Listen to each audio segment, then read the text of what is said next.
నమస్తే. 2020 తర్వాత ఇంటర్నెట్ వినియోగం పెరిగిన తర్వాత ఏఐ కూడా చాలా ఊపందుకుందని చెప్పుకోవచ్చు. ఏఐ వచ్చిన తర్వాత అన్ని రంగాల్లో కూడా ఆయా టూల్స్ వస్తూ ఉన్నాయి. ఆయా కంపెనీలు కూడా ఏఐని ప్రోత్సహిస్తూ తయారు చేస్తూ ఉన్నాయి టూల్స్ కూడా. సో ఇప్పుడు సాఫ్ట్‌వేర్ రంగం లాగానే ఏఐ కూడా సాఫ్ట్‌వేర్ రంగాన్ని రీప్లేస్ చేస్తుందని చెప్పేసి పెద్ద ఎత్తున కూడా టాక్ వినిపిస్తూ ఉన్నది. అయితే మొన్న జరిగిన ఢిల్లీలో ఏఐ సమ్మిట్ ఏదైతే ఉన్నదో దాంట్లో ఒక విచిత్రమైన సంఘటన చోటు చేసుకుంది. ఆ సంఘటన ఏందంటే ఒక చైనా రోబోకి సంబంధించినటువంటి ఒక రోబో ఏదైతే ఉందో ఆ రోబోని ఆ ఏఐ ఇంపాక్ట్ సదస్సులో ప్రదర్శించడం జరిగింది. ఏది గల్గోటియాస్ సంబంధించిన యూనివర్సిటీ ఏదైతే ఉందో ఆ యూనివర్సిటీ వాళ్ళు విద్యార్థులు తయారు చేసినట్టుగా తీసుకొచ్చి అక్కడ ప్రదర్శనకు పెట్టడం జరిగింది. అది కాస్త వైరల్గా మారింది. తీరా చూస్తే అది చైనా వాళ్ళ రోబో అని తేలింది. సోషల్ మీడియాలో తెగ వైరల్గా మారింది. మీరు చూస్తున్నారు స్క్రీన్ మీద చూస్తున్న రోబో ఏదైతే ఉన్నదో ఈ రోబో అదే అన్నమాట. సో ఈ రోబో ఏదైతే ఉన్నదో ఈ రోబో చేసిన ఇంపాక్టు ఆ గల్గోటియా యూనివర్సిటీ వాళ్ళు తయారు చేశారని చెప్పేసి ఒక వార్త ఏదైతే ఉన్నదో అది సోషల్ మీడియాలో తెగ వైరల్గా మారింది. దాన్ని ఐటీ మినిస్టరు అశ్విని వైష్ణవ్ కూడా సోషల్ మీడియాలో పోస్ట్ పెట్టి డిలీట్ కూడా జరిగింది. అసలు ఏం జరిగింది ఈ స్టోరీలో ఏఐ ఇంపాక్ట్ సదస్సులో? ఈ స్టోరీలో ఒకసారి చూద్దాం మనం. ఇండియా ఏఐ ఇంపాక్ట్ సదస్సు 2026లో ఒక సంఘటన చోటు చేసుకుంది. ఇప్పుడు ఈ ఘటన దేశవ్యాప్తంగా సంచలనం రేపుతోంది. రాజకీయ వేడిని రగిల్చింది. అసలేం జరిగింది? ఎందుకు ఈ వ్యవహారము ఇంత హాట్ టాపిక్గా మారింది? ఢిల్లీలో జరిగిన ఇండియా ఏఐ ఇంపాక్ట్ సదస్సు 2026లో చోటు చేసుకున్న ఈ చైనా రోబో వివాదము ప్రస్తుతము రాజకీయంగా పెను దుమారము రేపుతోంది. ఉత్తరప్రదేశ్కు చెందిన గల్గోటియాస్ యూనివర్సిటీ ఈ సదస్సులో ఒక స్టాల్ను ఏర్పాటు చేసింది. అక్కడ వారు ఓ ఓరియన్ అనే పేరుతో ఒక రోబోటిక్ డాగ్ను కూడా ప్రదర్శించారు. బాగానే ఉంది. మరి తప్పు ఎక్కడ జరిగింది? ఆ యూనివర్సిటీ ప్రతినిధి మీడియాతో మాట్లాడుతూ ఆ రోబోను తమ యూనివర్సిటీలోని సెంటర్ ఆఫ్ ఎక్సలెన్స్లోనే స్వయంగా అభివృద్ధి చేశారని చెప్పారు. ఇదే ప్రధానంగా వైరల్కు దారితీసిందని చెప్పుకోవచ్చు. ఆ ఇచ్చిన స్పీచ్ ఏదైతే ఉంటుందో ఇది విద్యార్థులు తయారు చేశారని చెప్పేసిన అయితే మీడియాకి ఇచ్చిన బయట ఏదైతే ఉంటుందో అది కొంచెం వైరల్గా కావడం జరిగింది. తర్వాత అది కాస్త ఇండియాకే పెద్ద మచ్చ తీసుకొచ్చేలాగా ఉందని చెప్పేసి వెనువెంటనే ఆ స్టాల్ను ఖాళీ చేయాలని చెప్పేసి కూడా ఆదేశాలు కూడా రావడం జరిగినది. గల్గోటియా యూనివర్సిటీ విద్యార్థులు కూడా మళ్ళీ దీన్ని సవరించుకునే ప్రయత్నం చేశారు. ఇది ఆ స్పీచ్లో ఏదైతే భాగంగా ఉన్నదో దాంట్లో మిస్కమ్యూనికేషన్ జరిగిందని చెప్పేసి వీళ్ళు సమర్థించుకునే నేపథ్యంలోనే అది కాస్త వర్కౌట్ కాలేదు. తీరా చూస్తే అది దేశవ్యాప్తంగా సంచలనం రేపింది. ఇంటర్నేషనల్ మీడియాలో కూడా హల్చల్ అయిపోయింది. అంటే ఒక రోబోని తీసుకొచ్చి ఇక్కడ ఏ టెక్నాలజీ మేము రూపొందిస్తున్నాము, విద్యార్థుల చేత రూపొందిస్తున్నాము, ఇక్కడ విద్యార్థులు టెక్నాలజీని అందిపుచ్చుకుంటున్నారని చెప్పేసి ఒక నమ్మబలిగే ప్రయత్నము చేశారు. ఆ సదస్సులోనే శామ్ ఆల్ట్మాన్ ఏదైతే ఉన్నారో చాట్ జీపీటీ ఫౌండరు, ఇటు టెక్నాలజీ సంబంధించిన ఫౌండర్సు, ఇంటర్నేషనల్ సంబంధించిన టెక్నాలజీ కంపెనీస్ ఫౌండర్సు, ఇక్కడ మన దేశ ప్రధాని నరేంద్ర మోడీ గారు కూడా ఆ సదస్సులో ఉండడం జరిగింది. ఆ సదస్సులో ఉండంగానే ఇట్లాంటి ఇన్సిడెంట్ చోటు చేసుకుందని చెప్పేసి గల్గోటియా యూనివర్సిటీ వాళ్ళు చేసిన ఈ సంఘటన ఏది ఉంది ఇప్పుడు ఇండియాకు పెద్ద మచ్చను తీసుకొచ్చి పెట్టింది ఏఐ ఇంపాక్ట్ ద్వారా. సో చూస్తే చాలా గ్రేట్ అని కానీ నెటిజన్లు ఆ రోబోను పరిశీలించగా అయితే అది చైనాకు చెందిన అన్రీబోటిక్స్ కంపెనీ తయారు చేసిన అట్రిగో 2 అనే మోడల్ అని తేలింది చివరకు. అది మార్కెట్లో సుమారు 2 నుంచి 3 లక్షలకే లభిస్తుందని సోషల్ మీడియాలో గూగుల్లో కొట్టినా కూడా ఎవరికైనా అర్థమవుతుంది. సో మీరు కూడా కొట్టి చూడొచ్చు. కొడితే అది 2 లక్షల నుంచి 3 లక్షల కాస్ట్ అని చెప్పేసి అది తేలిపోయింది.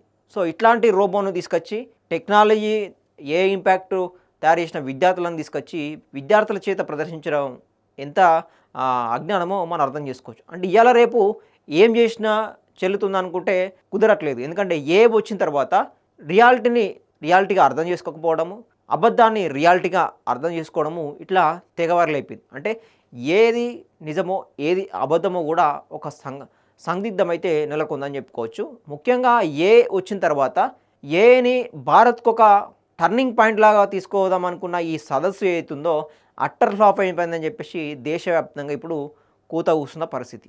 సో దీనిపై మరింత వివాదము రేగడానికి కారణం ఏంటంటే కేంద్ర మంత్రి ఐటీ శాఖ మంత్రి అశ్విని వైష్ణవ్ కూడా మొదట ఈ రోబోకి సంబంధించి ఆ వీడియోను షేర్ చేసి భారతీయ సార్వభౌమ మోడల్స్ అని బాగా పనిచేస్తున్నాయని ప్రశంసించారు. అయితే నిజంగానే నిజం బయటపడగానే ఆయన ట్వీట్ను తొలగించారు. అయితే ఈ ఉదంతంపై విపక్ష నేతలు ప్రభుత్వంపై తీవ్రంగా విరుచుకుపడతా ఉన్నారు.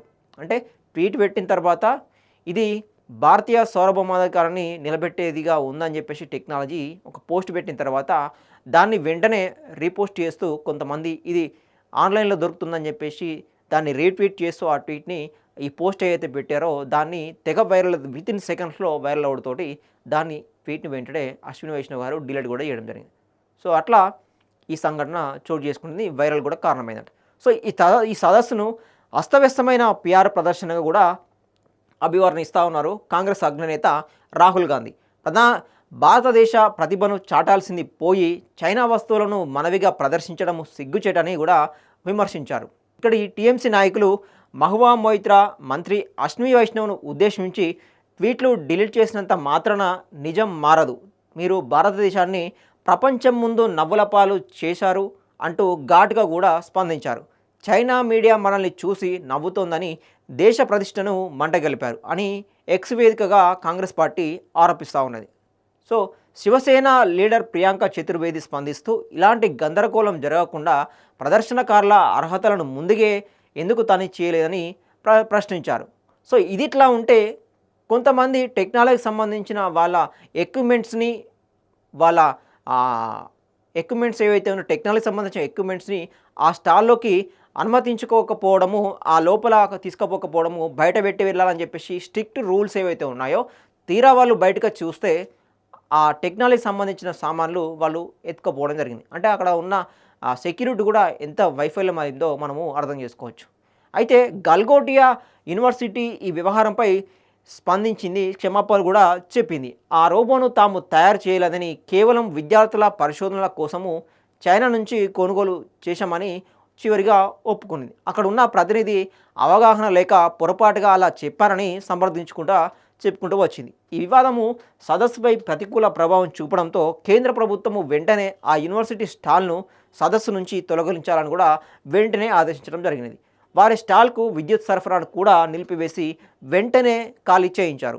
భారత్ను ఏ రంగంలో గ్లోబల్ హబ్గా చూపించాలనుకున్న తరుణంలో ఒక ప్రైవేట్ సంస్థ చేసిన ఈ పని వల్ల దేశ ప్రతిష్టకు భంగం కలిగిందని టెక్ నిపుణులు కూడా అభిప్రాయపడుతూ ఉన్నారు. ప్రపంచంలో మన దేశ పతాకము రెపరెపలాడుతుందని గొప్పలు చెప్పుకునే నాయకులారా ఇలాంటి పనులు చేసి భారత పరుగు తీయకండి అంటూ హెచ్చరికలు జారీ చేస్తూ ఉన్నారు మేధావులు, విశ్లేషకులు.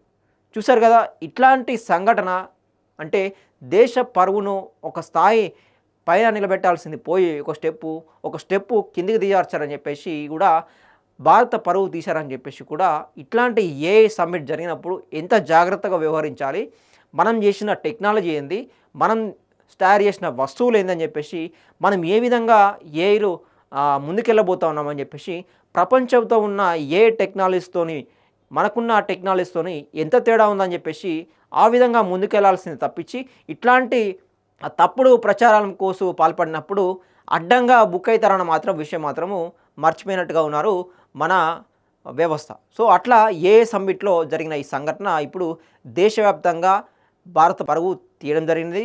అదేవిధంగా టెక్నాలజీలో వీళ్ళు వెనుకపడిపోయారన్న ఒక టెక్నాలజీని వాడుకోవడం లేకపోతూ ఉన్నారు.